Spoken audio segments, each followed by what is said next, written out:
Trader. Jumpa lagi di channel Fibonacci Internasional, channel Profit Sobat Trader, bersama saya Ustadz Forex. Nah, di hari Minggu ini market tentunya nggak aktif ya sobat. Jadi artinya di hari Minggu ini kita punya suatu kesempatan, dimana kesempatan itu paling tidak itu harus betul-betul kita manfaatkan untuk merencanakan trading di minggu yang akan datang. Nah, karena saya sendiri menggunakan Fibonacci, saya akan cerita, saya akan sharing kepada sobat trader itu dalam merencanakan trading minggu depan pastilah dengan Fibonacci. Jadi Fibonacci yang saya gunakan itu adalah Fibonacci retracement, Fibonacci channel, atau mungkin sekali waktu saya menggunakan Fibonacci ekspansi atau Fibonacci ekstensi. Nah, prinsipnya dengan Fibonacci itu kita trading itu berdasarkan major trend di hari sebelumnya itu seperti apa, atau di minggu sebelumnya itu seperti apa. Sebagai contoh, kalau misalkan di hari sebelumnya major trendnya itu adalah bullish atau bearish, di hari ini atau di hari berikutnya yang kita lakukan adalah narik Fibonacci dari low to high atau high to low untuk menemukan suatu titik retracement Fibonacci antara 23 sampai dengan 61%, dimana itulah titik terakhir sebuah tren koreksi sebelum melanjutkan ke tren yang memang direncanakan oleh market tersebut. Jadi intinya dengan garis Fibonacci kita cari suatu titik adalah maksimal koreksi dalam suatu tren. Nah, contohnya seperti ini. Ini misalkan kita lihat ini selalu saya ulang-ulang ya, biar sobat trader makin hari makin mengerti, kita makin nyambung, sehingga nanti pada saat saya pakai video-video saya bicara di dalam channel Ustadz Forex ini langsung nyambung. Oh, maksudnya Ustadz seperti ini. Nah, ini adalah tanggal 12. Tanggal 12 itu adalah hari Jumat. Jadi taruhlah kita pagi-pagi, di pagi hari Jumat, kita mau trading. Yang kita lakukan adalah melihat kemarin sebelum Jumat, artinya itu adalah hari Kamis. Hari Kamis marketnya apa ya? Oh, ternyata hari Kamis marketnya adalah bearish sobat trader. Artinya euro itu sedang melemah atau bergerak ke bawah. Apa yang kita lakukan? Yang kita lakukan seperti tadi sudah saya jelaskan di depan, kita tarik garis Fibonacci dari high to low, karena memang marketnya sedang tren turun. Nah, kurang lebih seperti ini.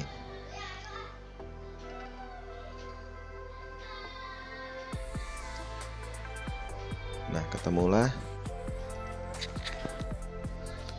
areal Fibonacci retracement. Jadi intinya pada saat market ini bergerak dalam satu gelombang utama dari atas, dari high kemudian ke low, artinya trennya adalah bearish.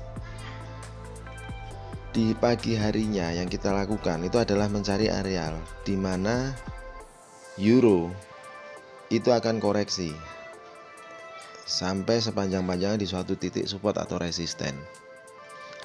Nah, kalau kita lihat di sini sobat, kadang kan kita berpikir bahwasannya yang menjadi patokan kita itu sebenarnya di level berapa sih? Kan banyak pertanyaan seperti itu. Yang terjadi kenyataannya market forex itu kadang nggak konsisten. Dalam artian di suatu waktu market itu akan sebelum melanjutkan tren hanya mampir di level 23,6% atau mungkin level ini. Tapi sekali waktu mampir di level 38,2%. Nah, kadang-kadang langsung mampir ke 61 tanpa permisi, 61,8% tanpa permisi. Sementara kadang kita juga bingung pada saat kita menantikan dia di level 50 ternyata nggak sampai 50. Pada saat kita sambut dia di 23 tanpa peduli dengan 50 atau 61,8, ternyata dia hanya mampir di 23,6%. Jadi kita bingung sebenarnya dari potensi pembalikan ini sebenarnya yang terbaik yang mana. Nah, kalau saya bisa sarankan atau bisa apa istilahnya itu bisa sharingkan ke sobat trader bahwasannya melihat kondisi market yang nggak konsisten ini, yang kita lakukan adalah kita hitung sebenarnya berapa sih dolar. Kita bicara uang ya, kita bicara uang atau kita bicara risk. Jadi sebelum kita entry market, mau kita di 23 atau 50, itu bergantung dari resiko dan range pada saat itu. Artinya apa? Kadang-kadang range itu sangat besar. Antara 23 sampai 61 itu bisa sampai, kadang-kadang mungkin kalau euro 30 pip, tapi sekali waktu bisa sampai 60 atau 70. Kenapa saya bicara uang? Dengan uang itu nanti kita bisa atur jumlah lotnya. Misalkan kalau sobat trader ingin resiko misalkan 10 dolar, artinya melihat panjang jarak antara level 23 sampai dengan 61. Ini kan berapa nih jumlahnya? 06 ke 35, sekitar 30 pips. Kalau 0,01 saya kira nggak ada masalah ngambil di langsung posisi sell di sini. Artinya pada saat market pun bergerak ke 76,8 itu pun masih aman, masih secure sebelum euro melanjutkan trennya ke bawah.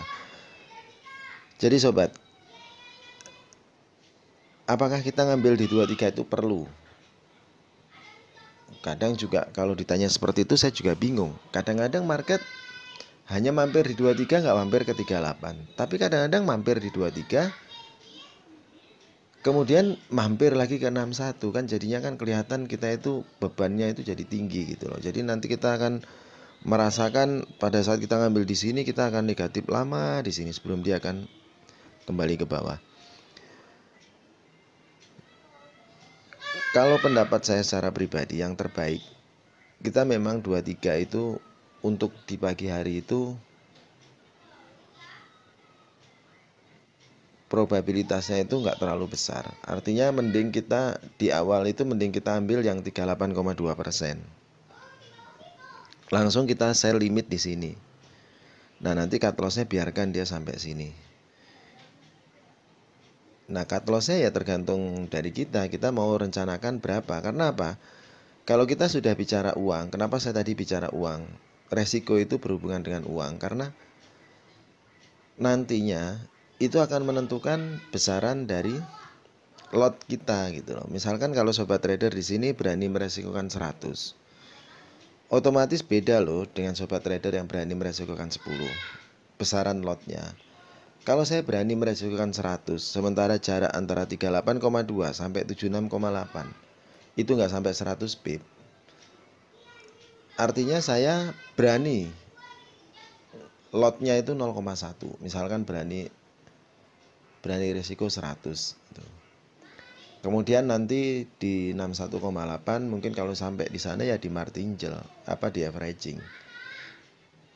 Nah, intinya seperti itu.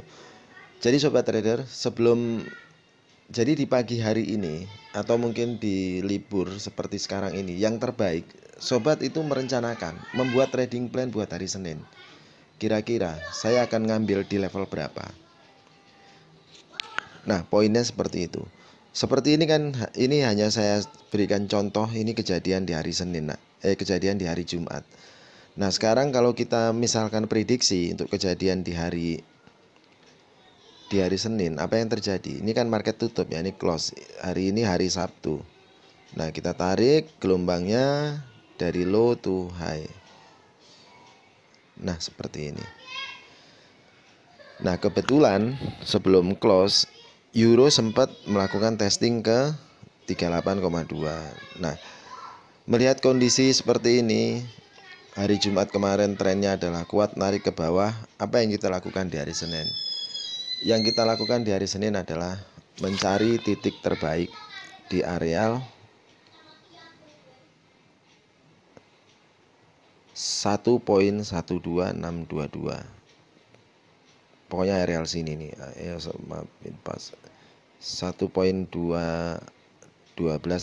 Nah, ini mungkin sell step 1. Kemudian kalau mau sell step 2 lagi ya di sini 61,8. Tapi sobat harus juga mempertimbangkan risknya. Kalau misalkan modalnya nggak terlalu besar, artinya hanya di seputaran $10, ini ngambil di sini langsung nggak apa-apa. Nanti di sini nggak usah di martingale. Ini jarak antara ini dengan 61 berapa nih? 62. Nah, sekitar 30 pips. Artinya di 61,8 sobat masih kuat untuk melakukan averaging. Tapi dengan satu resiko, pada saat market melakukan testing sampai 76,8, sobat trader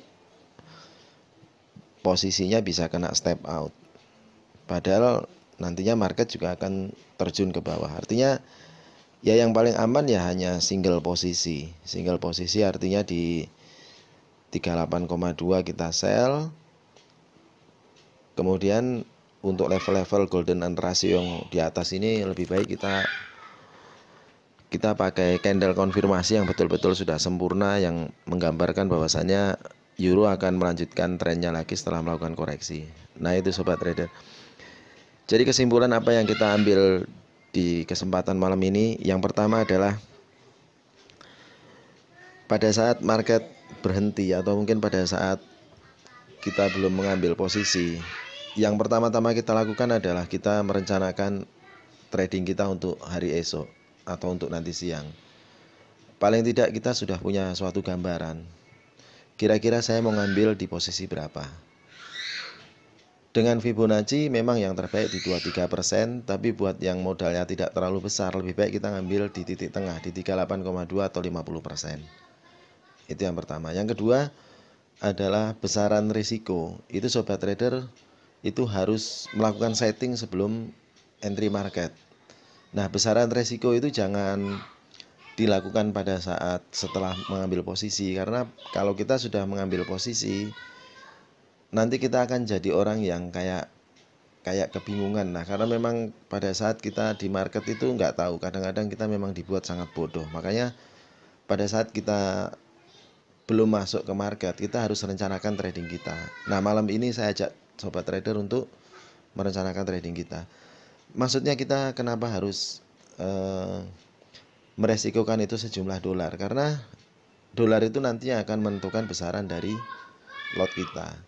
Jangan sampai kita nanti pengen resiko $50 tapi lotnya kegedean, sehingga baru koreksi dikit ke atas itu negatif sudah kelihatan besar sekali, sehingga terpaksa cut loss-nya dimundurkan lagi. Padahal di forex market juga kalau misalkan stop loss itu terlalu tipis, itu kadang-kadang hanya dicium. Tapi kalau misalkan lebar itu saya kira lebih aman. Lebar dalam artian kita di areal sini yang kita perkenankan. Ada batasan lebar, itu ada batasannya. Kalau saya melihat lebar itu batasannya ya antara 76,8 sampai 100. Sebenarnya kalau misalkan kejadian seperti ini 76,8 dicoba di testing itu sebenarnya juga udah rawan. Nah, itu sobat, ada dua yang ingin kita sampaikan. Ingin saya sampaikan bahwasannya yang terbaik adalah kita rencanakan dulu. Kira-kira besok kita mau apa, kita ngambil di mana, kita buat rule-nya, kita buat plan-nya di hari ini. Sekalian dengan risk-nya kita buat di hari ini. Masalah profit yang paling penting minimal 1:1. Kalau kita risknya itu adalah 100, paling enggak kita juga harus dapat 100. Syukur-syukur kita bisa bertahan sampai 200 atau 300. Nah, itu sobat trader tentang Fibonacci retracement. Intinya prinsip utama Ustadz Forex menggunakan Fibonacci retracement itu adalah penggambaran kira-kira market di hari sebelumnya. Kalau market di hari sebelumnya trennya bulls, ya kita persiapan untuk buy. Kalau trennya bearish, kita persiapan untuk sell. Nah, itu aja sobat trader. Sekian dari saya Ustadz Forex. Sampai jumpa lagi, salam sukses, salam profit.